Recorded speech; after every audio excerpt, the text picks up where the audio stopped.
Hash the golden voice. The sun was setting over Cebu City.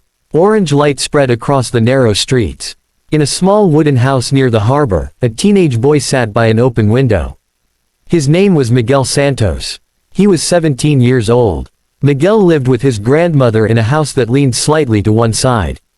The walls were thin, paint peeled from the doors. But inside, the house was filled with love. His grandmother, Lola Rosa, had raised him since he was 5. His parents had gone to Manila to find work. They sent money when they could. But months would pass between letters. Every evening, Miguel would sit by the window and sing. He sang old songs his grandmother taught him. He sang new songs he heard on the radio.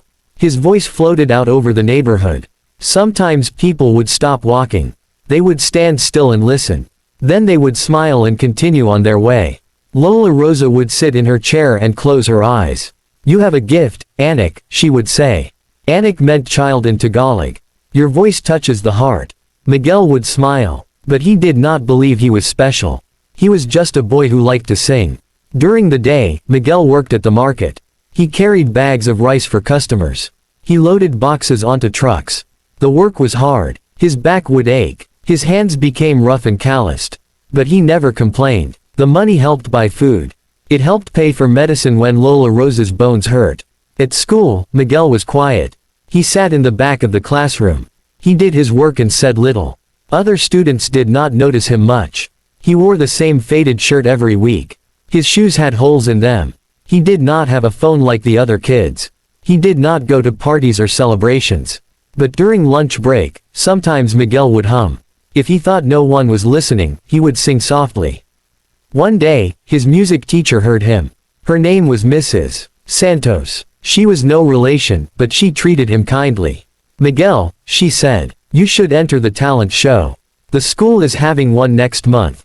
Miguel shook his head. "No, ma'am, I am not good enough." "But your voice is beautiful," she said. "You should share it." Miguel looked down. "Thank you, ma'am, but I cannot." He was afraid. What if people laughed? What if they thought a poor boy from the harbor had no right to dream? It was safer to stay quiet. Safer to stay invisible. That night, Lola Rosa was not feeling well. She coughed deeply. Her breathing was shallow. Miguel made her ginger tea. He helped her to bed. He sat beside her and held her hand. "I am getting old, Anak," she said softly. "I worry about you. What will you do when I am gone?" "Do not talk like that, Lola," Miguel said. His voice was tight. "You will be here for many more years." She squeezed his hand. "You must promise me something. Promise me you will not hide your gift. Promise me you will let the world hear your voice." Miguel felt tears in his eyes. "I promise, Lola." 2 weeks later, Mrs. Santos came to Miguel with news. She was excited. Her hands moved quickly as she spoke. "Miguel, there is a talent competition. A big one. It is in Manila. They are looking for acts from all over the Philippines. I sent a video of you singing. You have been chosen for the auditions." Miguel felt his heart drop. "What video, ma'am?" "I recorded you during lunch last week," she said. "I am sorry I did not ask. But I knew you would say no. And this is too important. You must go." Miguel wanted to refuse. But he remembered his promise to Lola Rosa. He remembered her words. "Do not hide your gift." "I have no money for the trip," he said quietly. "The teachers have collected donations," Mrs. Santos said. "We have enough for a bus ticket and 2 nights in a small hotel. You will not be alone. I will go with you." And so, Miguel found himself on a bus to Manila. The journey took 12 hours. He watched the countryside pass by. Rice fields, mountains, small villages. He had never been so far from home. When they arrived in Manila, Miguel felt small. The city was huge. Buildings rose into the sky. Cars filled every street. Noise was everywhere. He held tight to his small bag. Inside was one change of clothes and a picture of Lola Rosa. The audition was held in a large theater. There were hundreds of people. Dancers, singers, magicians, musicians with expensive instruments. Miguel looked at his worn clothes. He looked at his old shoes. He felt like he did not belong. Mrs. Santos saw his face. "Remember why you are here," she said gently. "You are not here to compete with them. You are here to sing. That is all." When Miguel's name was called, his legs felt weak. He walked onto the stage. The lights were bright. He could not see the audience. But he could feel them. Hundreds of eyes watching, waiting. A judge spoke. Her voice was kind but curious. What is your name? Miguel Santos, ma'am. Where are you from, Miguel? Cebu City, ma'am. Near the harbor. And what will you sing for us today? Miguel took a breath. I will sing a song my grandmother taught me. It is called, Somewhere. It is from a musical. She heard it many years ago. The music began. Miguel closed his eyes. He thought of Lola Rosa. He thought of their small house. He thought of evening light and open windows. And he began to sing. His voice was pure. It was clear and strong. Every word carried emotion. Every note was perfect. The song spoke of hope. Of a place where life could be better. Where dreams could come true. In the theater, everything stopped. People who were talking fell silent. Judges who were looking at papers lifted their heads.